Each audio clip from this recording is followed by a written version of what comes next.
السلام عليكم، مرحبا بكم في مطبخ عفيفة كيتشن. كنتمنى هاد الفيديو يلقاكم في احسن الاحوال.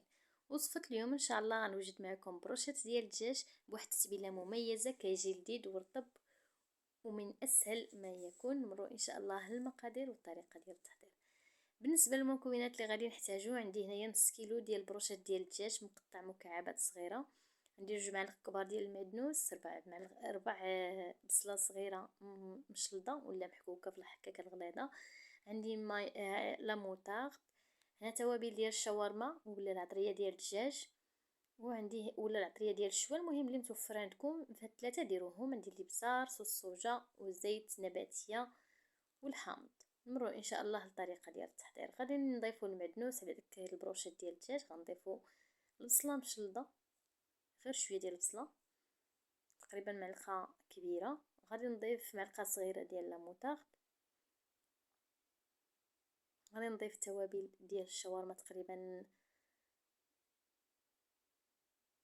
نص معلقه صغيره، شويه ديال الابزار، غادي نضيف صوص صويا صوص معلقه كبيره، وزيت نباتيه واحد 2 معالق كبار، وعصير نصف حامضه.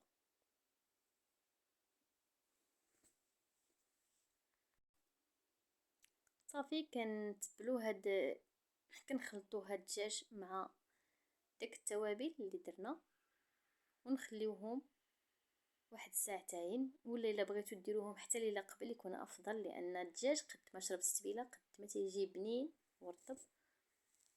نسيت الملح، غادي نضيف نص معلقه ديال الملح صافي. وكنخلطوا داك الدجاج مع التوابل ونغطيوه، نخليوه حتى يشرب التتبيله ان شاء الله ونرجع معكم.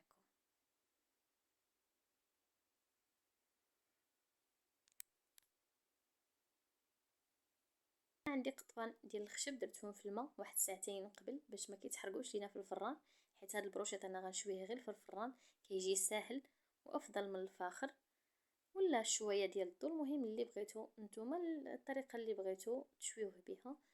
صافي كناخذ هكا طريفات ديال الدجاج، عندي هنا فلفله خضراء ومطيشه سوغيس كنديرها كذلك مع القضبان كيبغيوها عندي الوليدات. المهم نتوما كتبقى هذا ديال الخضر اختياريه اللي بغى يديرها، واللي ما بغاش يدير الدجاج بوحدو ولا حتى لدن يمكن لكم ديروا ليه هاد التوابل هادو كيجي حتى هو بنين.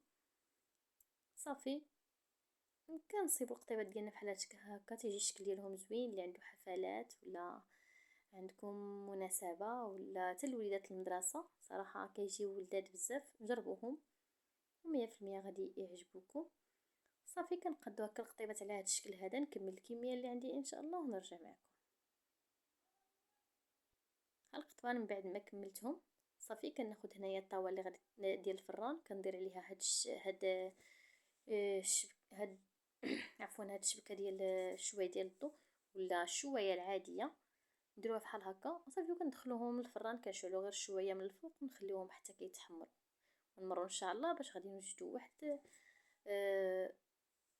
الخليط هو اللي غادي ندهنوا به القطبان اللي باش يجيو بداك اللون اللي شفتو، وكذلك كيجي المذاق ديالهم رائع ورطبين. عندي هنا معلقه ديال الكيتشوب مع معلقه صوص صوجا وواحد المعلقه ديال الزيت، وكنخلطوهم مع بعضياتهم وغادي ندهنوا القطبان من بعد ما كيطيبوا.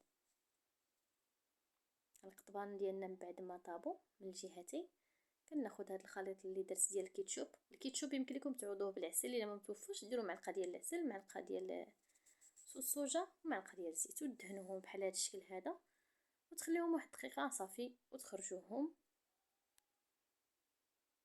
صافي ما بقى الان الا نتلاقاو مع الشكل النهائي ديال البروشيط ديال الدجاج اللي وجدت معكم اليوم.